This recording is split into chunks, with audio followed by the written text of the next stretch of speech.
Mendengar ucapan Soraya, Kalila mengabaikan tubuhnya yang lemah dan berusaha bangkit dari tempat tidur. Amarahnya membara, berniat mencengkeram dan mencabik-cabik wanita licik itu. Namun tubuhnya sudah terlalu lemah. Bahkan untuk berdiri pun ia kesulitan, apalagi mengejar Soraya. Kedua kakinya gemetar, seluruh berat tubuhnya hanya bertumpu pada tiang infus. Cengkeramannya melemah, dan sebelum ia menyadarinya, tubuhnya mulai kehilangan keseimbangan. Saat Kalila berusaha kembali ke tempat tidur, Soraya tiba-tiba berdiri, lalu menjatuhkan diri ke lantai dengan keras. Ia menjerit ketakutan, suaranya nyaring menusuk telinga. "Trevin, selamatkan aku, Kalila ingin membunuhku." Sebelum Kalila sempat memahami situasi, sebuah sosok bergegas masuk ke dalam ruangan. Kejutannya membuat cengkeramannya pada tiang infus mengendur sepenuhnya. Tubuhnya terhuyung, lalu jatuh ke lantai dengan bunyi gedebuk yang menyakitkan. Saat itu juga, Soraya merangkak ke arah Trevin, wajahnya penuh kepanikan. Tubuhnya bergetar seolah benar-benar ketakutan. Trevin tanpa ragu memeluknya erat. Soraya bersandar dalam dekapannya, suaranya terdengar gemetar. "Trevin, aku sangat takut. Kalila gila, dia ingin membunuhku." Jatuh dari ketinggian seperti itu sudah cukup menyakitkan bagi orang sehat, apalagi bagi Kalila yang baru saja menjalani operasi. Namun rasa sakit itu tidak berarti apa-apa dibandingkan dengan kebenciannya pada Soraya. Tergeletak di lantai, Kalila menatap Soraya dengan tatapan dingin penuh kebencian. Matanya yang redup dipenuhi kilatan api yang membakar, seperti es yang menusuk di tengah badai salju. Trevin membantu Soraya berdiri. Tak lama kemudian, dokter dan perawat bergegas masuk setelah mendengar keributan dari luar. Melihat Kalila tergeletak di lantai, para perawat segera maju untuk membantunya. Sementara itu, Trevin tetap memeluk Soraya di dalam pelukannya. Di atas tempat tidur, Kalila mulai tersentak hebat.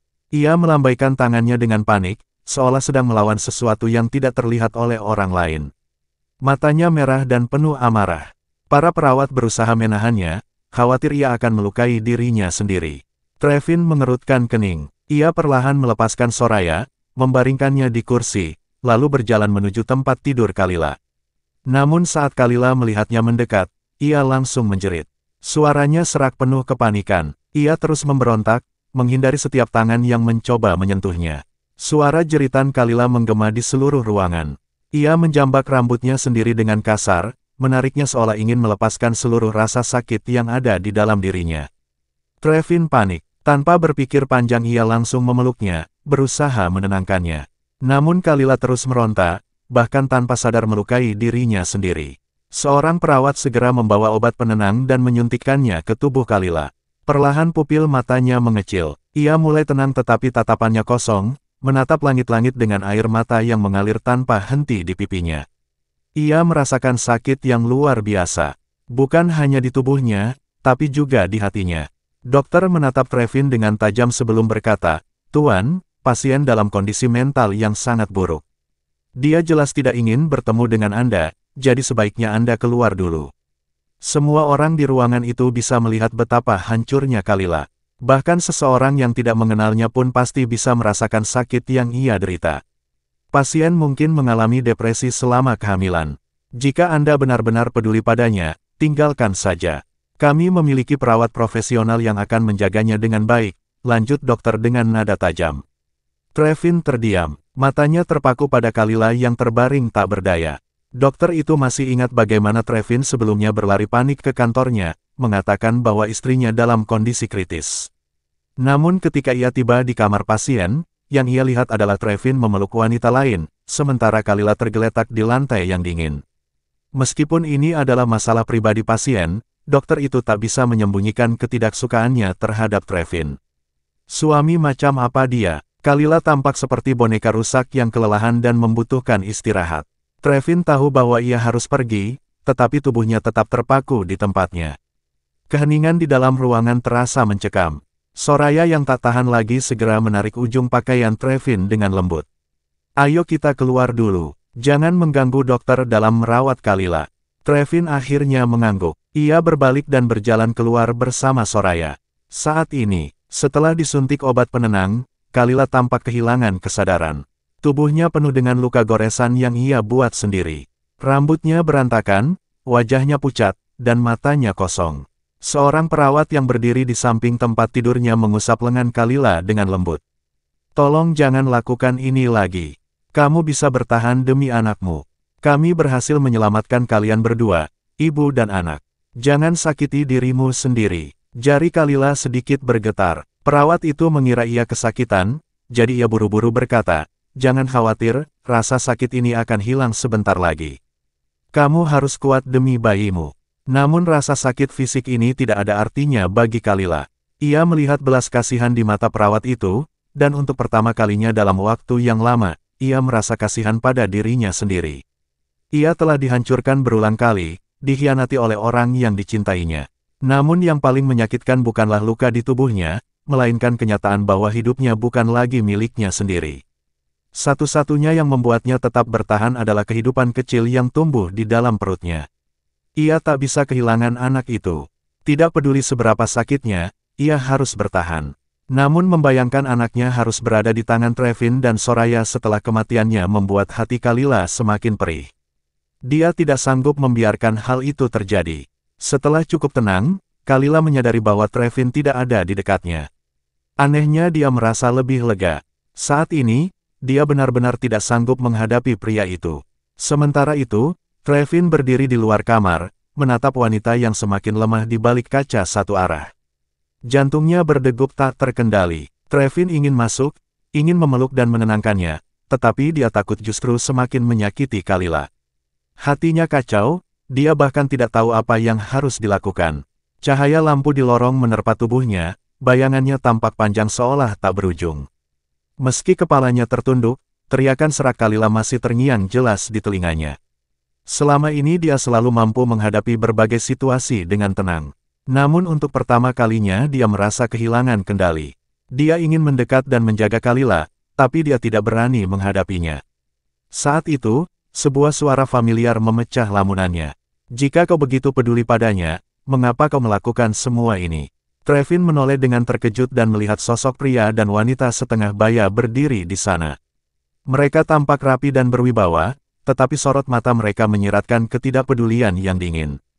Ayah ibu, kenapa kalian ada di sini? Tanya Trevin dengan ragu. Dione ibunya hanya mendengus dingin. Kekecewaan jelas tergambar di wajahnya. Jadi selama aku tidak ada, kau tidak bisa menjaga menantu perempuanku dengan baik. Aku hanya pergi sebentar, dan saat kembali, aku mendengar menantu perempuanku ingin membawa cucuku yang belum lahir pergi bersamanya.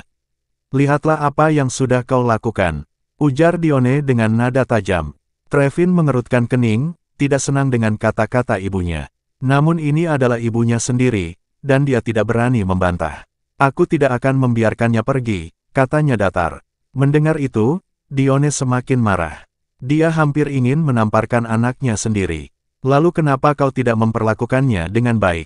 Sekarang seluruh internet dipenuhi berita tentang bagaimana kau membuat istrimu masuk rumah sakit hanya karena seorang wanita simpanan. Trevin yang selama ini hanya fokus berada di rumah sakit, sama sekali tidak tahu bahwa kabar itu telah menyebar luas di internet. Dia pun tak menyangka bahwa orang tuanya akan mengetahuinya. Dione menatapnya tajam, kemudian melangkah melewatinya dan masuk ke kamar Kalila. Trevin berniat mengikuti, tetapi ayahnya Neil Hun menariknya kembali. Aku ingin bicara denganmu, kata Neil tegas. Sementara itu di dalam kamar, Kalila mendengar suara pintu terbuka. Dia mengira itu hanya perawat yang datang, jadi dia tidak terlalu memikirkannya. Namun saat mendengar seseorang menghela napas, dia menoleh dan terkejut. Bibi, ucap Kalila dengan suara lemah. Dione menatapnya dan tiba-tiba matanya memerah.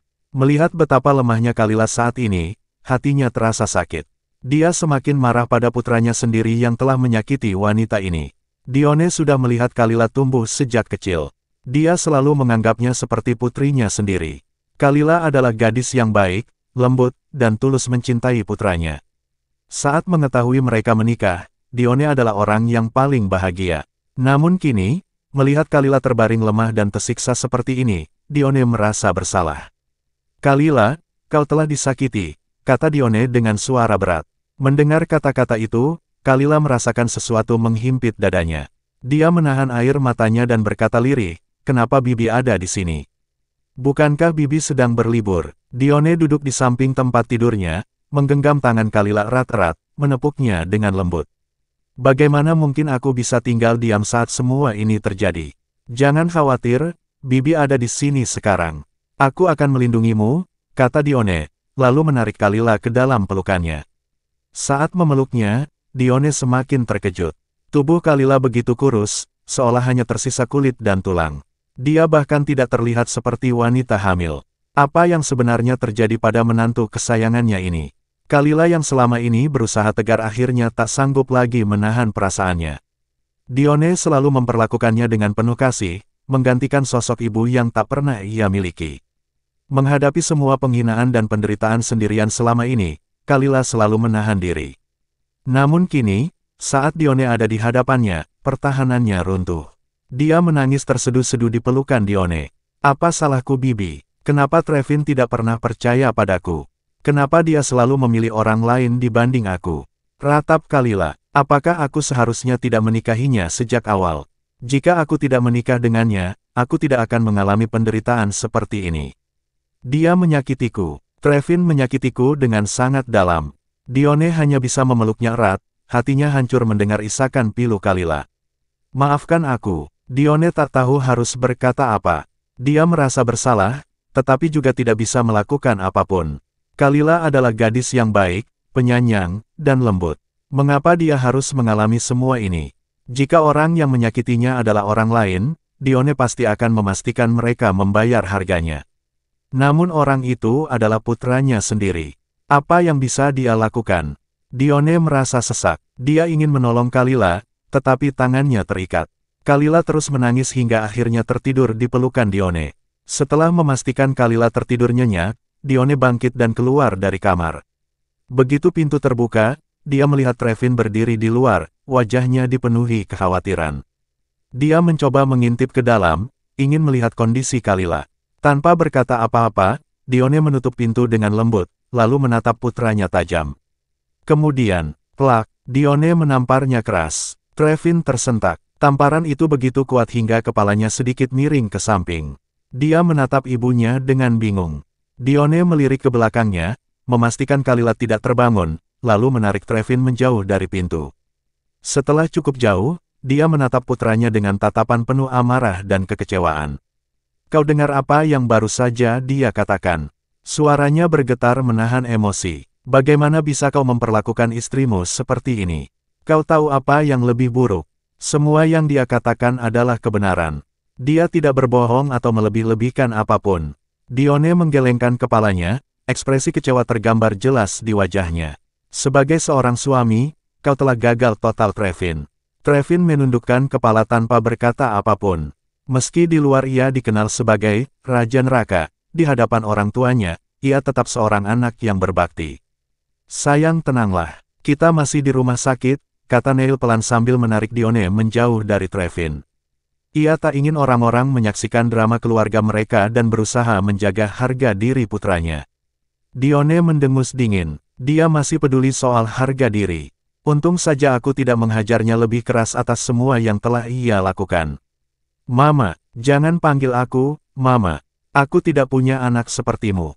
Bentak Dione, suaranya dipenuhi kemarahan dan kekecewaan. Jakun Trevin naik turun. Tenggorokannya terasa kering dan sesak, seperti ada sesuatu yang menyumbatnya.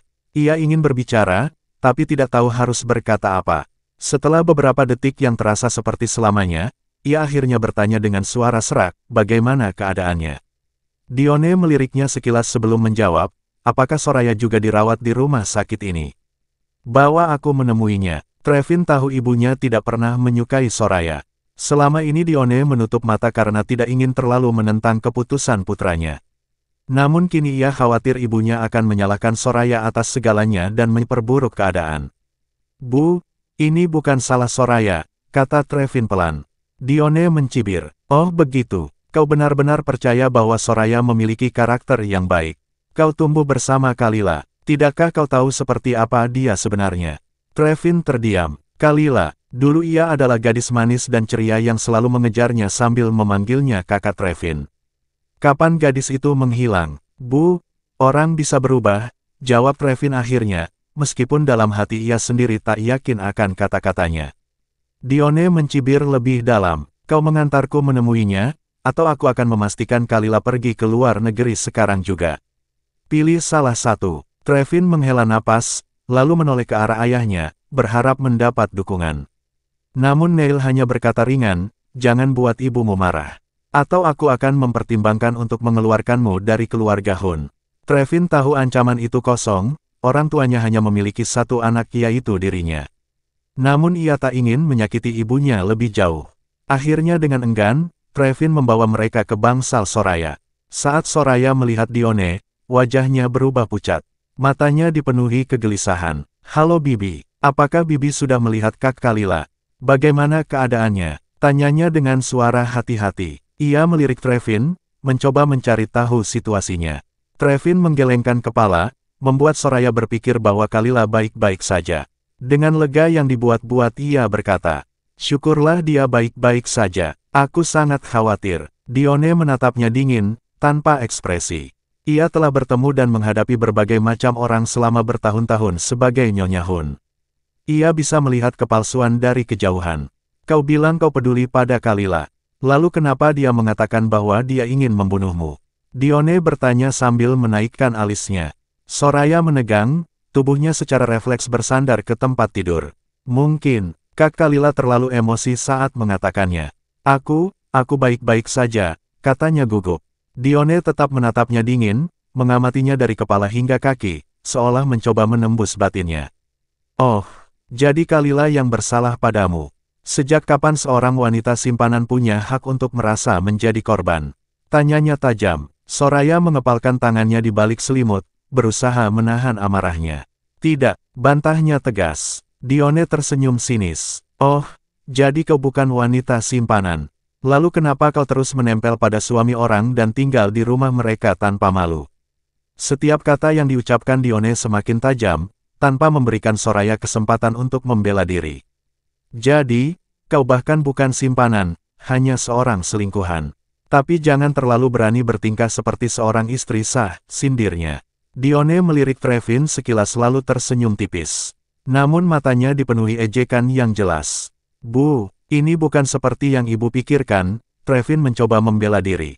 Diam, matamu buta, pikiranmu tidak waras, dan kau bertindak bodoh. Jika kau bukan anakku, aku sudah melemparmu ke laut untuk dijadikan makanan ikan, bentaknya. Trevin mengatupkan rahangnya, wajahnya sedikit menggelap. Namun ia tak berani membantah ibunya. Bibi, Trevin adalah anakmu. Bagaimana bisa kau mengatakan itu padanya? Soraya berusaha membela Trevin dengan nada rendah. Dione menatapnya dingin. Kalau kau tahu bahwa Trevin adalah anakku, kenapa kau terus ikut campur dan bicara omong kosong? Soraya langsung terdiam, hanya bisa melirik Trevin untuk meminta perlindungan. Dione menarik napas dalam, lalu berbicara dengan nada yang lebih tenang namun tetap tajam. Alasan aku datang ke sini hari ini adalah untuk mengklarifikasi beberapa hal. Karena anakku terlalu bodoh untuk melihat kenyataan, aku harus turun tangan sendiri. Dione menatap Soraya dengan tajam. Sumberku melaporkan bahwa kau mengklaim Kalila mencoba membunuhmu tadi malam. Benarkah? Soraya menatapnya, mengetahui bahwa Dione tidak benar-benar meminta jawaban, ia hanya mengungkapkan fakta. Nah, disinilah aku bingung, lanjut Dione, tangannya terlipat di depan dada. Bagaimana mungkin seseorang yang baru saja dioperasi punya tenaga untuk membunuhmu? Jika memang Kalila berniat mencelakaimu, kenapa kau tidak mengalami luka sedikit pun? Bahkan tidak ada goresan di tubuhmu. Soraya menahan napas, tubuhnya menegang. Tapi yang lebih aneh lagi, Dione melanjutkan, nada suaranya semakin menusuk, kenapa Kalila yang kau tuduh sebagai pelaku, justru yang berakhir dengan luka di sekujur tubuhnya?